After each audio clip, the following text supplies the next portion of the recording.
Guess who's going back on his promise? I'm not ranting this time, but there was other shit I want to talk about, and this is other stuff that has nothing to do with gaming. And I'm not ranting, I promise. This is good stuff. I'm going to talk about television today. And, the thing I'm going to talk about are shows, because, there's some shows coming out now that are really, really good. And I have to implore you to watch them. Like, they've come out in the last few years or something. Now, one show I really enjoyed, and this was the last show I kind of watched for a while, like, I basically took a year off of watching new shows, and that was Chuck. Chuck was a quirky, kind of nerdy show, but it was a fun ride. It was a fun spy show. And it's kind of hard to describe. You have to watch it yourself. It actually had some fairly big-name guest stars on there. I mean, Dolph Lundgren was on there, Linda Hamilton, Timothy Dalton was a villain for, like, a whole season or two. He was a very good villain, by the way. It makes a much better bad guy than a Bond. Speaking of Bond, Sean Connery's the best, but Sean Connery's the best. The rest of the guys really aren't that good. Roger Moore's boring. George Lazenby, or whatever his name was, sucked. Timothy Dalton sucked. Pierce Brosnan was good in GoldenEye, but then he sucked. Daniel Craig really sucks. He's the worst Bond out there. Yeah, worse than Lazenby. But I hear we're getting a new Bond now, and I don't know who it is. But I'm hoping for someone good. Jason Statham is James Bond. I'd watch it just for the novelty.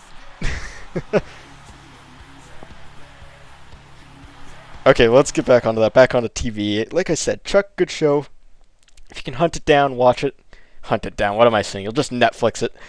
Because, I'm sure most of the people watching these videos are American, and I will say this, I don't know the joys of Netflix because I'm Canadian and Canadian Netflix sucks.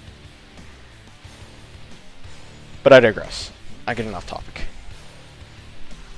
Shows nowadays, and I only started watching this because I was browsing and I only started getting onto this topic because I was browsing Facebook, and I'm like, oh, Arrow's doing an episode on the Birds of Prey? I have to watch this! That's the show I'm going to talk about. Arrow. Now, if I haven't said it already, Green Arrow is my favorite superhero. I think Oliver Queen is amazing. He's a very down-to-earth guy. He's a champion of the people. He doesn't talk shit. He will lay things out exactly how they are. A hero that comes close to that on the Marvel side, The Thing. He's my second favorite hero of all time. But this is about Oliver Queen and the show Arrow. The first season, well, I thought it was good at the time, but now that I've watched Season 2 shits all over it. And Season 2 is still ongoing, by the way. It's renewed for Season 3 as well. Season 1, it was a little off track of what Green Arrow actually is, but it was good for a starting season. It really got into what the show should be like. A little too soap opera-y at parts, but, it was okay. I dealt with it. There were a lot of good bits in it.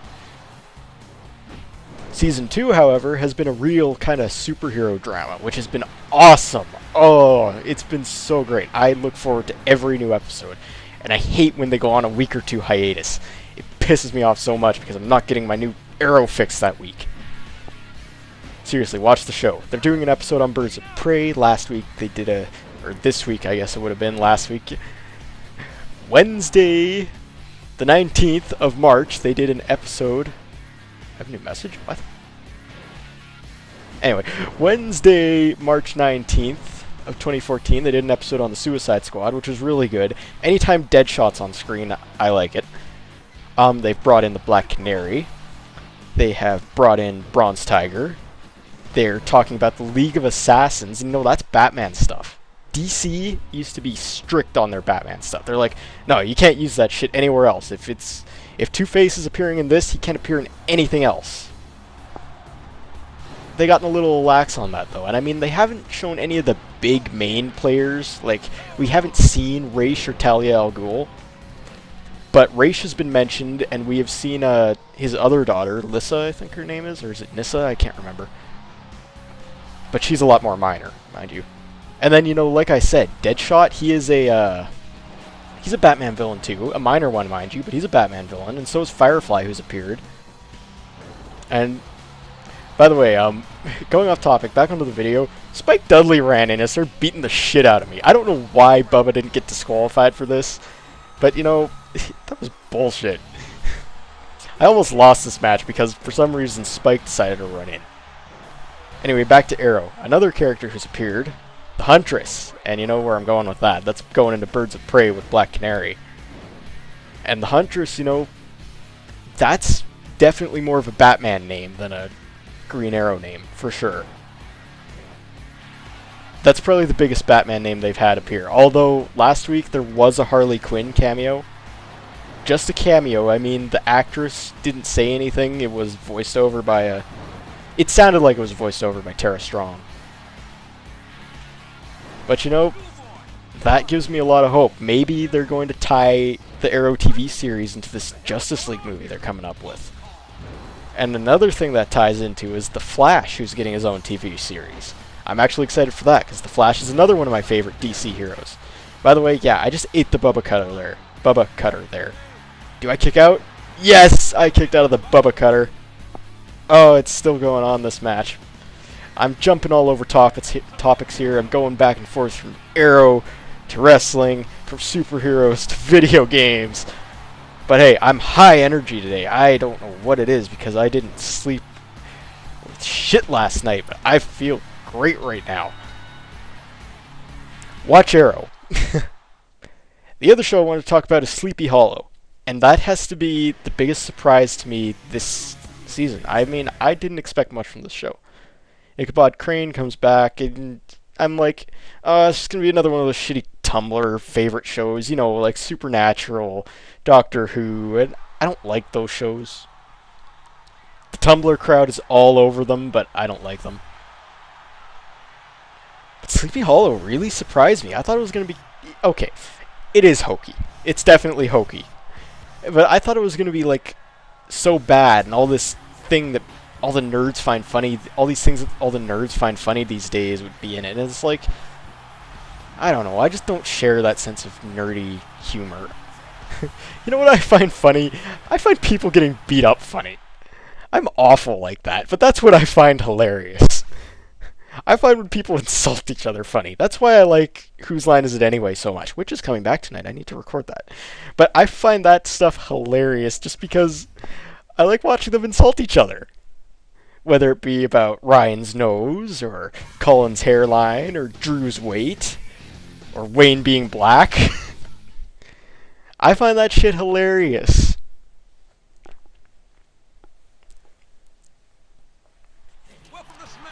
But yeah, Sleepy Hollow, it's definitely worth checking out. I enjoyed it, which is saying a lot, because I don't really enjoy a lot of TV that comes out these days, especially all the reality TV crap. I outgrew that very, very quickly. Very quickly. Whew, I'm halfway through the video and I'm done talking about TV. Or am I? RVD. Dragon Ball Z Kai.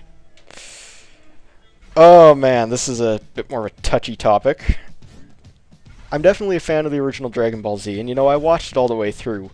We had a different dub in Canada, by the way. We had the Ocean Group dub, which, if you can recall back to the very beginning of the series, they dubbed the first, like, 50 episodes or so, and that was aired worldwide, or North American-wide. So, and then the voices changed for the American crowd. And that's when the Funimation dub came in. We didn't get the Funimation dub in Canada. Well, we did, because there's a pretty much throughout the Frieza saga, after the Ginyu saga, Ocean didn't do any of the dub. I think it was just Funimation, so we got a little bit of the Funimation dub. But then after that, it went back to Ocean. And for the most part, the Funimation dub is superior. I ain't gonna lie about that.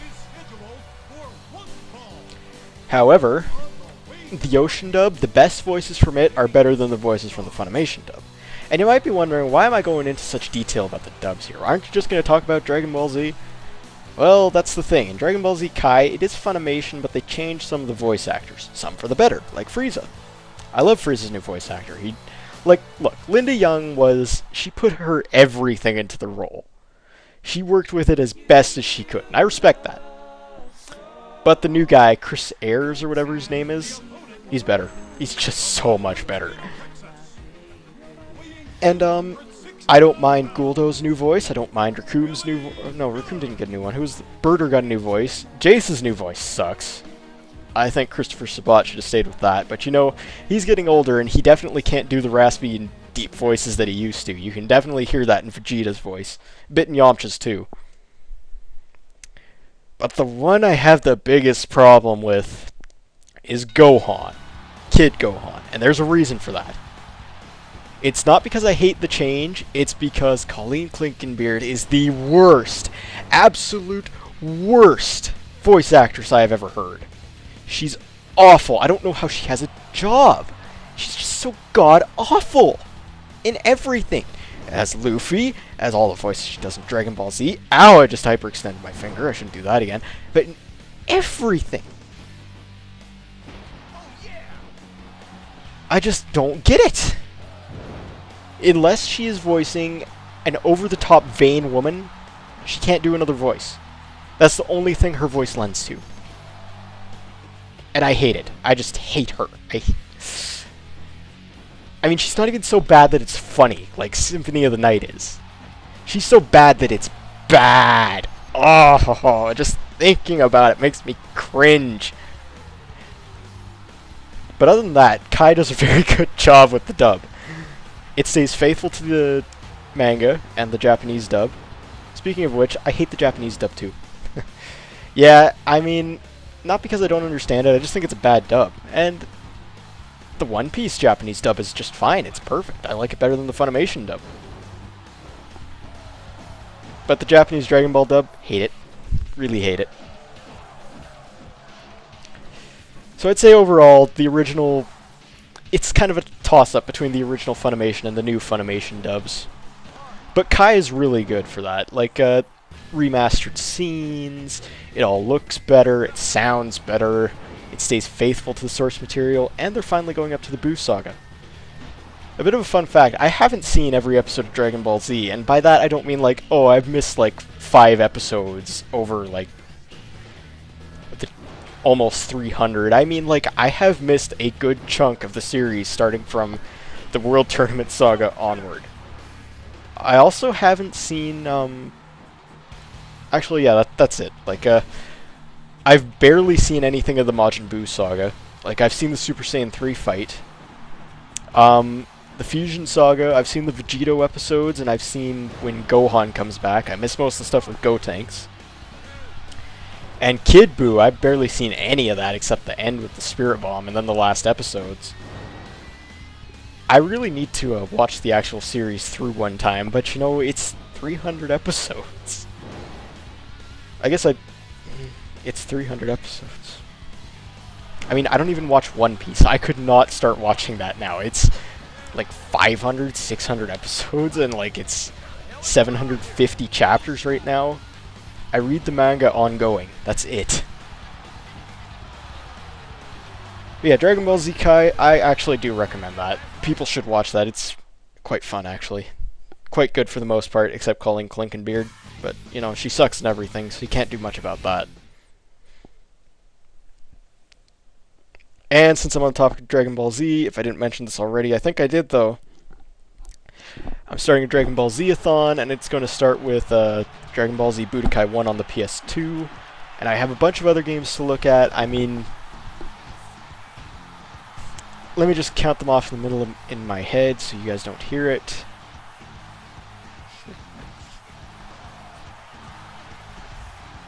Oh, I have like 10, 11, maybe a dozen Dragon Ball Z games to go through. About that. Maybe a little less. Depends on if I do Raging Blast or not. Which I still think people should play because it's better than the Tenkaichi games. Oh yeah, I'm gonna open that can of worms. The Dragon Ball Z Budokai Tenkaichi games that came after the Budokai series that were like the fully 3D games. The fan base is retarded. I'm gonna say that. The fan base for these games are just so fucking stupid.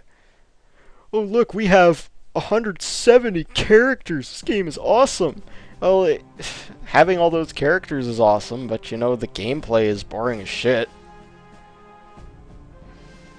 Literally, that's the only thing people care about in those games. All the characters. They don't care how mediocre the game actually is. Raging Blast plays so much better than the Tenkaichi games. And, you know, that's because the developers realized, oh, maybe if we don't focus on putting every useless character in the game, like Aurelie and Android 8, yeah, everyone was asking for those two, and we just focused on the fun gameplay, we can make a good game. But, you know, the Dragon Ball Z fans hated it because, oh, my characters! I hate the fan base for the Tenkaichi games, and, you know, that kind of makes me hate the games themselves. The Budokai games are still better than both. I mean, no question about that. Budokai 3 is my favorite fighting game of all time. And, you know, I've always wanted to play the Shin Budokai games in Infinite World. And I have played Burst Limit, and it's a fun game, but it definitely needs a bit more content to it. I still hold, like, Raging Blast 2 is coming close, but I think Burst Limit is still the best looking Dragon Ball Z game out there. But for the last, it's not even 4 minutes, like for the last 2 minutes of this video, let's talk about what's going on in the game. I'm taking on Bubba Ray Dudley for like the 3rd or 4th time here. I have my manager, Vince McMahon, the owner of SmackDown. He's got his manager, Ric Flair, the owner of Raw. And I think I've talked about Bubba Ray Dudley already in a previous part. I like him out of the Dudley boys. I mean, I like him better than Devon, but I don't like him better than Spike. And like I said, I think I've said this, but Bully Ray has been his best run in forever. And that's pretty good for guys 42. Like, a lot of these old guys have had to come back and step up their game to keep up with the younger talent. Because just being a big name isn't going to win you any contests. Batista, take note. Yeah, he's definitely a star. He's not like the biggest star. Oh my god, I just won with a roll-up. That just completely cut off my train of thought. I won with a roll-up. Yeah, Batista not the biggest star out there, but you know, he's big enough. But because he's so awful and slow and bad as a wrestler, the fans just don't care about him. I mean, his return was big. People cared about that, and then everything after the return's been awful. And the thing is, I'm not a fan of Batista. I don't hate him. I just don't care about him. He's just there to me. Like, big friggin' deal. If I was at a live show, I'd just kind of, it's Batista. Anyway, we're done this part, but we are far from done this feud. So, part 21, that's going to be an interesting part anyway, so I will see you guys all for that soon, when this video ends, which it hasn't yet. Oh, I think it's going to now.